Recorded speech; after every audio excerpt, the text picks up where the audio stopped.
Bonsoir, Mesdames, Messieurs. Voici vos nouvelles de ce mardi 13 février. Les employés de l'IMEL disent oui, mais l'avenir de l'usine reste incertain. Le choix était déchirant et ils ont voté en toute connaissance de cause. Sondage exclusif TVA, l'ADQ de Mario Dumont en avance dans la région de Québec. On va pouvoir garder le cap avec un chef qui est le plus populaire des trois chefs. Vol d'identité et de renseignements personnels. Les fraudeurs ont beau jeu selon la vérificatrice générale. Il dit que Jean Chrétien lui a tout appris. Ouh, ça fait peur. Les conservateurs lancent une nouvelle offensive publicitaire contre Stéphane Dion. J'ai confiance en l'intelligence des Québécois. Dans l'intimité d'un studio d'enregistrement avec Céline qui prépare son nouveau disque. Mais chanter les femmes, c'est assez fort, c'est assez beau. Bon cop, bad cop et Maurice Richard sortent grand gagnant de la 27e soirée des génies. Alors demain, nous aurons de la neige, beaucoup de neige, des vents et de la poudrerie. La quatrième fois aurait été la bonne. Les travailleurs de l'IMEL acceptent finalement à 62 une recommandation du conciliateur qui vise à éviter la fermeture de l'usine de Vallée-Jonction. Monique Grégoire est en Beauce. Monique, l'IMEL a obtenu des concessions de ses employés à l'arraché, au finish, comme on dit. Sophie, vous avez utilisé la bonne expression. On les a eus à l'usure. En tout cas, je peux vous dire que c'est tout à fait le sentiment qu'éprouvaient les travailleurs que j'ai rencontrés ici aujourd'hui à Tring-Jonction, parce que même si on avait sauvé leur usine, personne ne sautait au plafond. Ils avaient plutôt l'air résignés que contents.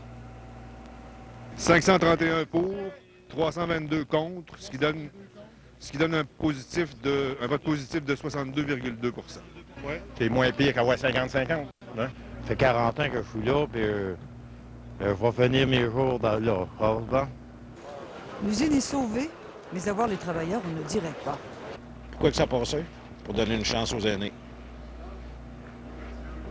Parce qu'il y en a beaucoup d'aînés qui n'ont même pas de secondaire 3. Ça va être pour ça. Parce que les jeunes, c'est sûr que les jeunes peuvent aller retourner à l'école, aller ailleurs, mais retourner à l'école à 55-60 ans, pas évident. Ils perdent de gros. L'employeur ne contribue plus au fonds de pension. L'assurance santé réduite, leur salaire amputé. Au total, 30 de moins de revenus. Peut-être 100 piastres, peut-être, ça dépend. Là. Si tu as besoin de frais médicaux qui sont moins payés, bien, on va falloir vivre avec ça. Là. Allez-vous arriver pareil? Ouais, je pense que non.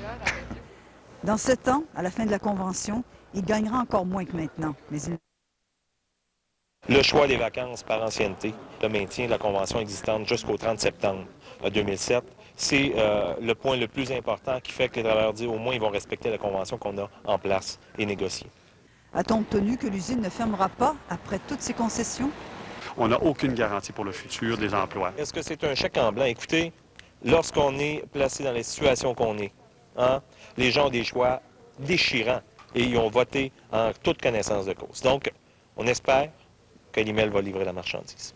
La direction de l'IMEL a dit qu'elle était satisfaite de ce vote, mais ce n'est que dans quelques heures, lorsqu'elle va rencontrer la presse, qu'on saura si elle va tenir ses promesses d'investir dans cette usine pour en garantir la survie en réponse aux concessions qu'ont faites les travailleurs aujourd'hui. Monique Grégoire, TVA, Tring-Jonction. Eh bien, on peut se demander ce que ce sera quand les élections seront déclenchées pour vrai. On ne connaît pas encore la date du scrutin que déjà la campagne électorale démarre sur les chapeaux de roue. On en parle avec Robert Plouffe qui est à Québec. Robert, on peut s'attendre à une fin d'hiver chaude. La prochaine élection sera une grosse boîte à surprise, Sophie. Les derniers sondages confirment qu'un peu partout au Québec, il y aura des luttes à trois très serrées. Et puis, une des régions les plus à surveiller, ce sera celle d'ici, la capitale nationale. Mon collègue Carl Angelier vous dit pourquoi. Et puis moi, je vous parle après de cette séance de recrutement qui se poursuit avec des candidats de prestige. Le mystère Québec dont tout le monde parle n'est peut-être pas un mythe. Si une élection générale avait eu lieu entre le 7 et le 10 février, l'ADQ serait allé chercher 34 des suffrages, les libéraux 31 le Parti québécois 21 Les 500 répondants sont cohérents lorsqu'ils répondent à 28 que c'est Mario Dumont qui ferait le meilleur premier ministre. Jean Charest arrive dernier à 24 André Boisclair se faufile au centre à 26 Des chiffres qui font sourire l'ADQ, mais qui soulèvent un questionnement. Le parti de Mario Dumont pourra-t-il conserver cette avance jusqu'à la fin, lui qui a l'habitude de commencer fort et de finir en queue de poisson? On va pouvoir garder le cap avec un chef qui est le plus populaire des trois chefs à Québec et même dans l'ensemble de la province. Donc, moi, je n'ai pas d'inquiétude. Il n'y aura pas de répétition de 2003 cette année. Le chiffre qui fait le plus mal à Jean Charest demeure encore une fois son taux de satisfaction à l'endroit de son gouvernement. 57 % des répondants sont totalement insatisfaits. Des chiffres que Philippe Couillard ne veut même pas regarder. Le mieux, c'est de les considérer comme ce qu'ils sont, des instantanés, et par la suite d'attendre l'élection pour le véritable sondage. Le nouveau parachuté dans la région avoue tout de même à mots couverts qu'il a reçu un mandat clair pour renverser cet engouement marqué pour l'ADQ. M. Charest a dit bien clairement hier que c'est un signal fort pour la région de Québec qu'on donnait là, un appui très fort du gouvernement et le désir de continuer à appuyer la population de Québec et la capitale nationale. L'arrivée de M. Couillard, pour moi, c'est un constat d'échec. Hein? C'est un constat d'échec d'abord pour toute l'équipe libérale de la région. Le chef de l'Action démocratique marque encore des points lorsque l'on demande lequel des chefs ferait le meilleur travail en fonction de 9 enjeux précis. C'est Mario Dumont qui remporte la palme à 6 reprises. Non, on n'est pas dans l'analyse, là. Moi, écoutez, de film de ça, puis moi, je vous l'ai dit, là, au Parti québécois, vous le savez, que moi aussi, vous m'avez jamais entendu parler du ministère de Québec, je suis pas là-dedans du tout. La santé demeure l'enjeu numéro 1, mais surprise, pour une rare fois, l'éducation se fait déclasser par l'environnement qui arrive en 2e, le développement économique 3e. Ce qu'il faut aussi savoir de ce sondage, c'est qu'il a été réalisé entre le 7 et le 10 février, quelques jours avant que Philippe Couillard ne débarque à Québec pour prendre les choses en main au nom des libéraux. Carl Angelier, TVA, à Québec. Le recrutement va bien dans le camp libéral. Jean Charest est particulièrement fier de 2 nouveaux candidats qui s'ajoutent à son équipe économique. C'est définitivement un privilège de succéder à M.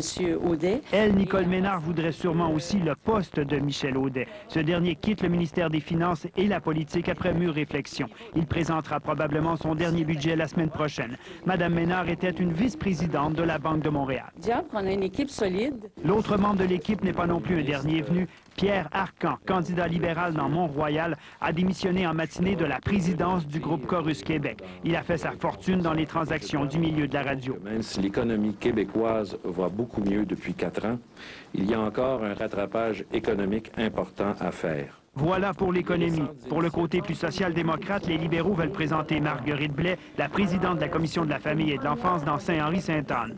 Puis le fils du ministre conservateur, Lawrence Cannon, Philippe, confirme qu'il fera la lutte à la péquiste Agnès Maltais dans Tachereau. Mon père, évidemment, s'il était ici dans le comté de Tachereau, je suis pas mal sûr qu'il m'appuierait et qu'il voterait pour moi, mais je pense pas qu'il faut y voir là un grand plan entre les 2 paliers de gouvernement. Il n'y a peut-être pas de plan, mais Stephen Harper a refusé de paraître en public en compagnie de Mario Dumont, qui est allé le rencontrer à Ottawa. Le chef de l'ADQ ne se formalise pas de l'équipe des autres. Notre problème, c'est que nos candidatures n'émanant pas du monde des médias, il semble avoir un peu plus de misère à se frayer un chemin dans ces mêmes médias. André Boisclair aussi refuse de se laisser impressionner. On commence une campagne électorale, puis je vais vous dire, on a le couteau entre les dents au Parti québécois. Espérons qu'il ne se blesse pas. Mais il y aura sûrement des luttes sanglantes au plan figuré. Sur la rive-sud de Québec, l'ADQ confirmera jeudi son candidat, Christian Lévesque, président de la Chambre de commerce de Lévis, qui fera la lutte à l'ex-ministre péquiste Linda Goupil et à l'actuelle ministre libérale Carole Théberge. Un bel exemple de lutte à 3. Robert Plouffe, TVA, à Québec. Une chose qui frappe aussi dans le sondage d'aujourd'hui, c'est qu'à la veille des élections, les intentions de vote sont divisées et qu'aucun parti ne dispose d'une avance confortable, tellement d'ailleurs que la possibilité d'un gouvernement minoritaire est évoquée. Ce sera une première d'ailleurs dans l'histoire du Québec. Alexis Deschênes. Compte en commun, Joe Clark. Paul Martin. Au milieu de ma compétence et de ma connaissance. Et Stephen Harper.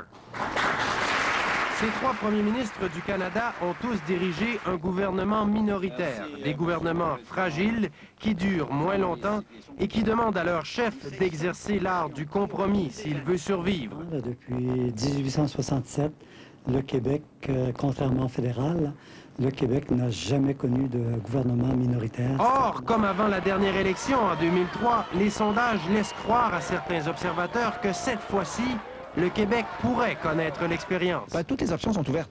Fait que forcément, qu'on soit adéquiste, péquiste ou libéral, tout peut gagner, tout peut se passer durant cette élection-ci.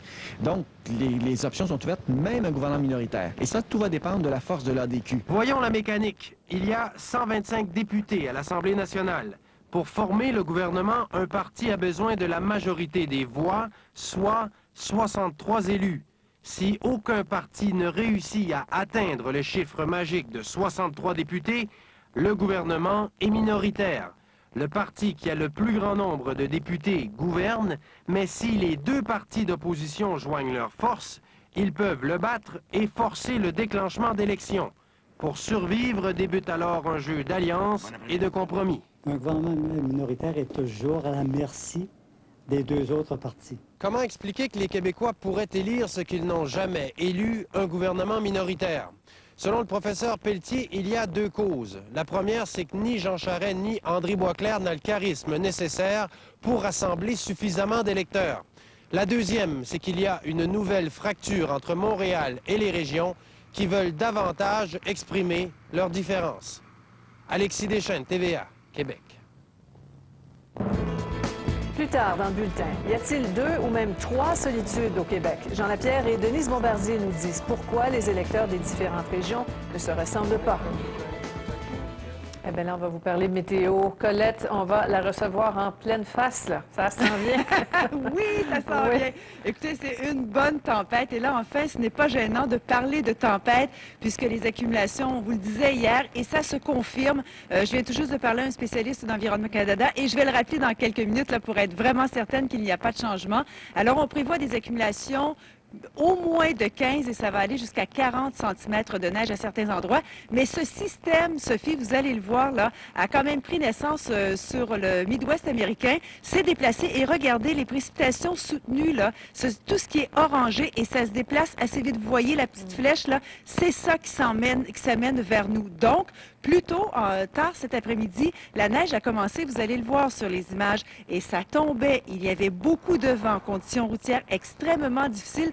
C'est juste pour vous donner une petite idée de ce qui pourrait s'en venir demain pour nous. Et en passant cette semaine, Sophie, on vous avait parlé du nord de l'État du New York, où il était tombé plus de 3 mètres de neige. Eh bien, notre collègue Richard Latendresse va nous dire que c'est loin d'être terminé. On attend 1 mètre de neige additionnelle. Regardez bien. L'Est des États-Unis aura eu sa dose d'hiver cette année. Au cours de la journée, en partant du Missouri, de l'Illinois et de l'Indiana jusqu'aux États de la Nouvelle-Angleterre, un mélange de vent, de pluie verglaçante, de neige et de températures en forte baisse ont perturbé la vie de millions d'Américains. Des écoles ont été fermées, plus de 400 vols annulés à l'aéroport O'Hare de Chicago et de nombreux accidents de la route ont fait des victimes dans plusieurs États. Le nord de l'État de New York devrait encore recevoir jusqu'à 1 mètre de neige, alors que des villes qui n'ont pas exactement des noms d'hiver ont déjà connu 9 jours de chute de neige consécutifs, pratiquement du jamais vu. We had a storm in 66, but that was a 3-day storm. This has gone on for a week. This is our only entrance at the moment. Carol Yurden habite de peine et de misère d'ailleurs Redfield, le village qui a reçu le plus de neige de tout l'État. 3,5 mètres depuis le 3 février. Actually, we measured exactly 60 inches of snow on the roof, so it was time to shovel. Il rentre déjà bien peu de lumière du jour dans la maison et la prochaine tempête, mercredi ou jeudi, devrait boucher les fenêtres une fois pour toutes. Alors qu'il est donc tombé beaucoup de neige le long du lac Ontario, ici dans la capitale américaine, on a droit à un mélange de neige et de pluie verglaçante. Mais plus au sud, l'hiver apporte avec lui de violents orages et des tornades, encore une fois. Et c'est la Nouvelle-Orléans qui peine encore à se remettre des ravages provoqués par l'ouragan Katrina en 2005 qui a subi le coup. Une tornade en pleine nuit a détruit une douzaine d'édifices, surprenant les occupants dans leur sommeil. Une dame de 85 ans a perdu la vie alors qu'une trentaine de personnes ont été blessées. Richard Latendresse, TVA, Washington. Certains Canadiens n'ont pas de passeport, mais plusieurs fantômes en ont un. Au retour, on vous raconte des histoires d'horreur. Stéphane Dion veut vous ramener en arrière. Et les conservateurs ouvrent la porte de la confrontation. Le sous-titrage de cette émission vous est présenté par la Capitale Assurance Générale. Plus de bonheur, plus de sérénité. La Capitale, l'assurance d'en avoir plus. OK, alors ce soir, on reçoit Julie Bertrand pour nous parler de la télé haute définition Express Vue de Bell. Vous savez, c'est Bell qui offre le plus de canaux HD au pays. On peut y voir un paquet de bons films, du sport, toutes sortes d'émissions, puis tout en HD. Bertrand, lui, il aime tellement ça, des fois, on n'arrive même pas à le décoller du divan. Ah, Bertrand? Bertrand, hein? Ah! Ben là, on dirait bien qu'il a décollé, hein? Autant de canaux HD, ça divertit son castor. Comment ça se fait que j'ai pas vu ça avant? Oui, c'est bien long. Ah, tiens, là, ben, vous aussi, Karine, je suis content que ça ne pas coupé. Ah ouais? Ah, monsieur l'huissier, ça n'a pas coupé, ah ben, je suis bien content. Hey, je pense que ça va couper, là. Là, t'es encore là? Karine? Ah, a rencontré tes parents? T'es toujours là? Ah! Hein? Qu'est-ce que tu penses du mariage? Le réseau avec le moins d'appels interrompus et la réception la plus claire et nette. Avec les enfants?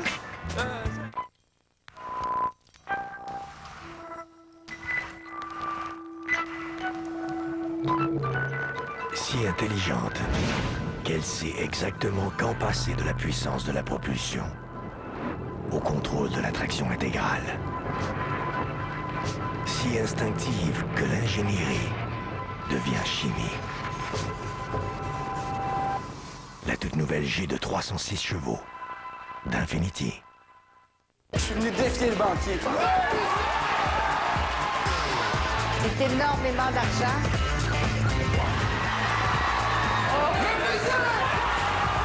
Comment est-ce qu'elle va, la tête du fil? C'est la dernière fois que je niaise un mannequin. On recommence. J'ai jamais vu ça. Le banquier, demain soir 21h à TVA. Une présentation de Hyundai et de Vidéotron.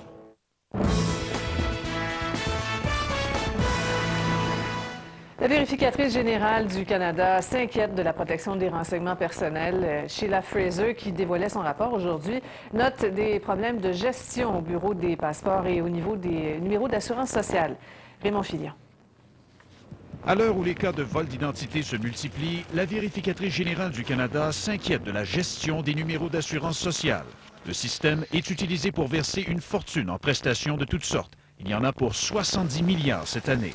Or, selon la vérificatrice, le gouvernement n'est pas en mesure de garantir les renseignements qui sont contenus dans ces fichiers pour vérifier l'identité des prestataires. En plus, les ministères ne savent toujours pas s'ils utilisent les numéros d'assurance sociale de façon adéquate. Des problèmes qui ouvrent la porte aux fraudeurs et qui ne datent pas d'hier. C'est la 4e fois depuis 1998 que nous faisons rapport sur ces deux problèmes. À l'heure actuelle, le gouvernement devrait les avoir résolus. Il y aurait en plus, selon Sheila Fraser, quelques 3 millions de numéros d'assurance sociale de plus qu'il y a de Canadiens. Puisqu'il est question de renseignements privés, la vérificatrice note que le Bureau des passeports a lui aussi de gros problèmes à régler. Le processus de vérification d'identité, dit-elle, laisse à désirer et les gens non autorisés seraient en mesure de produire des passeports. C'est tout de même un rapport généralement positif que la vérificatrice générale vient de présenter. Sheila Fraser souligne que la plupart des départements du gouvernement qu'elle a examinés ont grandement amélioré leur façon de procéder. Il y a toutefois une exception notable. La garde côtière canadienne se fait vertement critiquer dans le rapport. La vérificatrice dit que l'organisme tarde à se moderniser. Sa flotte est vieille, de moins en moins fiable et coûte cher à exploiter. Le ministre responsable reconnaît le problème et soutient que 10 navires sont actuellement en commande. Ce n'est pas trop tôt. Certains des problèmes dénoncés par la vérificatrice ont été signalés pour la première fois en 1983. Raymond Filion, TVA, Ottawa. Le Parti conservateur va lancer demain une autre campagne publicitaire télévisée contre Stéphane Dion. Après des messages en anglais très agressifs, ceux en français jouent vraiment la carte de l'humour. Voyez vous-même si c'est une campagne réussie. Yves Malo. En anglais, Stéphane Dion était décrit comme un mauvais leader, incapable de prendre une décision, le ton était agressif. En français, les publicités dénoncent Dion, le centralisateur, trop proche de Jean Chrétien, trop proche du scandale des commandites. Aujourd'hui, ce passé revient vous hanter. Conseillé par les fantômes du parti, Stéphane Dion veut vous ramener en arrière. Il dit que Jean Chrétien lui a tout appris. Ouh, ça fait peur. Ces deux campagnes-là, étonnamment, nous rappellent que si d'un point de vue politique, le Canada forme toujours un seul pays, d'un point de vue sociologique, manifestement, il y a deux pays, deux nations au sein du Canada. Deux campagnes, deux approches. Cette publicité, Luc Dupont ne l'a pas aimée. Trop humour absurde. On a découvert que les fondations sont croches, que des fantômes viennent vous hanter jusqu'à la chambre, sans parler des squelettes dans le placard. À l'extérieur, dû au laisser-aller de Stéphane Dion, l'environnement n'est pas très sain. J'ai l'impression que c'est un message qu'on ne verra pas beaucoup et qui risque d'être retiré assez rapidement des ondes. Le principal intéressé reste de glace. Refuse de riposter à ces attaques. J'ai confiance en l'intelligence des Québécois comme de l'ensemble des Canadiens. Et ce qui va être en jeu à la prochaine élection va être très, très gros. Est-ce que nous voulons que notre pays, le Canada, soit un des pays phares du 21e siècle, en prenant les bonnes décisions, en prenant les choix difficiles? Gilles Duceppe non plus n'est pas impressionné. Moi, je vais vous dire, les campagnes négatives, je ne trouve pas que ça enrichit la qualité de notre démocratie. Mais pourquoi s'attaquer à Stéphane Dion alors qu'au Québec, c'est le Bloc qui mène largement? C'est important de démontrer aux Québécois quel genre de gouvernement prône M. Dion, le gouvernement centralisateur, et aussi de démontrer le bilan de M. Dion en environnement. Pour ce qui est de M. Duceppe, son temps viendra. Ces campagnes de publicité, c'est tout de même un indice que la possibilité d'une élection générale plane toujours. Tout de suite après celle du Québec, un scrutin en mai demeure une possibilité que personne ne rejette. Yves Malo, TVA, Ottawa. Un bref retour aux États-Unis où 2 fusillades ont fait 10 morts en tout à seulement quelques heures d'intervalle. D'abord, un jeune homme de 18 ans a tiré au hasard dans la foule hier soir dans un centre commercial de Salt Lake City. Il a tué 5 personnes avant d'être abattu par la police. On ne connaît pas ses mobiles. Et puis, à Philadelphie, un investisseur frustré a ouvert le feu dans les bureaux d'une compagnie d'investissement. 3 membres de la direction sont morts. L'homme a ensuite retourné l'arme contre lui. La Corée du Nord promet de commencer à démanteler ses installations nucléaires d'ici 2 mois. Après 6 jours de discussions multilatérales à Pékin, Pyongyang aurait pris cet engagement en échange d'une aide énergétique importante. La communauté internationale applaudit cette décision-là, mais elle reste sceptique à cause du caractère plutôt imprévisible de Kim Jong-il. En principe, l'Agence internationale de l'énergie atomique pourra donc reprendre ses inspections en Corée du Nord prochainement. Le chef chiite le plus influent d'Irak, l'imam Moqtada Sadr, se serait réfugié en Iran il y a 2 ou 3 semaines. C'est une information qui proviendrait directement de sources militaires américaines. Sadr serait parti parce qu'il a peur d'être visé par les opérations américaines. Il faut dire que Washington considère que la milice à laquelle il est associé représente la plus importante menace à la sécurité irakienne. On va revenir sur ce vote chez Olimel. On vient de recevoir ceci de René Guillemette de Trois-Rivières, qui nous dit encore une compagnie qui va faire de l'argent sur le dos de leurs employés pour une année ou 2 et finalement faire, comme toutes les autres entreprises qui ont demandé à leurs employés des diminutions de salaire, fermer dans peu de temps. Et que vont-ils faire avec cet argent? C'est bien simple, ils vont aller investir dans une nouvelle usine dans un autre pays. Et sur les commentaires de l'archevêque Marc Ouellette sur les accommodements raisonnables hier, j'ai beaucoup apprécié les commentaires de Monseigneur Ouellette. Il serait intéressant d'expliquer les fondements des grandes religions et d'évaluer le respect de chacune envers les autres religions. Nicole Charbonneau, baron de Saint-Bruno de Monterville. Céline Dion se prépare à lancer son album écrit par des femmes pour des femmes. Mais ça peut être un album pour les hommes aussi. Les hommes qui sont intéressés aux femmes. Cherche à profiter de l'ouverture créée par les Le Canadien a promis d'être une toute autre équipe à partir de ce soir. On vous dit s'il a honoré sa parole. Et notre photo du jour, un incendie à Montréal, visible à des kilomètres de distance. Bienvenue chez nous vous est présenté par les agents Remax.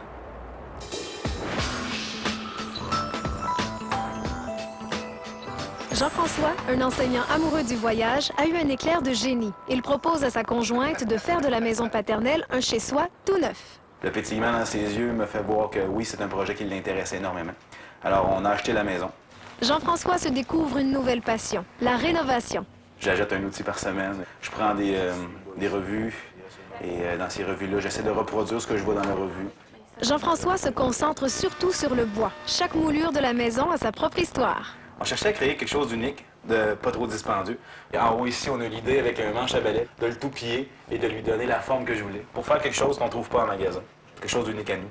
Petit à petit, les amoureux bâtissent leur maison de rêve. Lui au marteau, elle au pinceau. Quelqu'un m'aurait dit il y a 1 an de ça que j'aurais réalisé ce que je réalise aujourd'hui. Je l'aurais pas cru.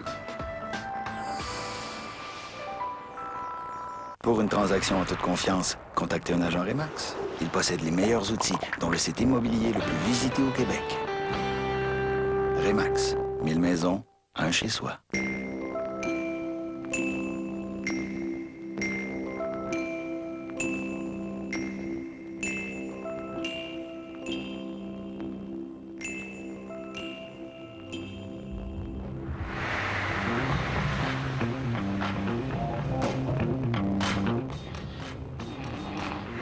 Jetta, à essence ou TDI, l'antidote à l'ennui. Maintenant à 2,9 % à l'achat.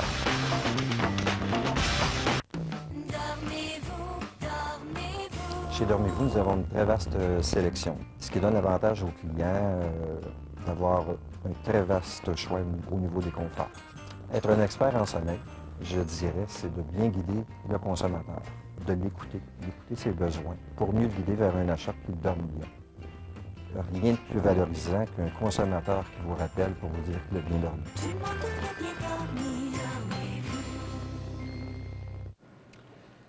Les fans de Céline attendent avec impatience son prochain CD qui doit sortir au mois de mai, qui aura une saveur féminine bien particulière. Et Julie, vous avez pour nous des images exclusives de la diva en plein préparatif? Oui, Sophie, en fait, c'est mon collègue Herbie Moreau qui a eu la chance de se rendre à New York en studio, puisque Céline est en train d'enregistrer quelques-unes de ses chansons qui vont se retrouver sur son album d'elle. Un album dont on a déjà entendu parler, puisque ce sont des femmes québécoises qui ont écrit toutes les chansons qu'on retrouve sur cet album-là, entre autres Denise Bombardier, Marie Laberge et Jeannette Berrand. Il y avait également Marc Dupré et Jean-François Brault qui étaient là, puisque ce sont eux qui ont composé une musique donc pour l'une de ces chansons. Ça s'est passé de soir. Moi, je ne savais pas, mais Céline préfère enregistrer ses chansons de soir. Elle dit qu'elle a une meilleure voix. Alors, ça a été tourné à 21h30. Et évidemment, Herbie s'est entretenu avec Céline et René. Alors, ils nous ont parlé de cet album tant entendu. On les écoute. J'ai fait beaucoup d'enregistrements de disques. Des concepts, il n'y en a quand même pas eu beaucoup. Il y a eu 2. Il y a eu Une fille 4 types. Il y a eu l'album Miracle. Ça, c'est vraiment des albums concepts. Et celui-là. Les autres, bon, des compilations, des chansons ici et là.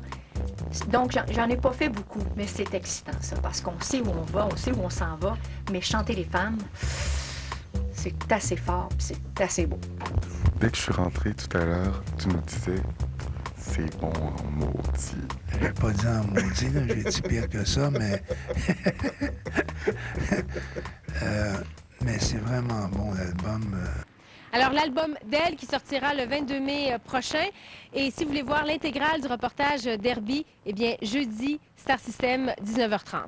Et Sophie, dans un tout autre ordre d'idées, je vous parle de la crise qui sévit actuellement dans l'industrie du cinéma à Montréal, puisqu'il y a plusieurs méga-productions américaines qui ont décidé d'annuler leur tournage dans la métropole. Évidemment, ce sont petites, savoureuses escapades en Italie. Formidable, c'est un retour en force. Nous revenons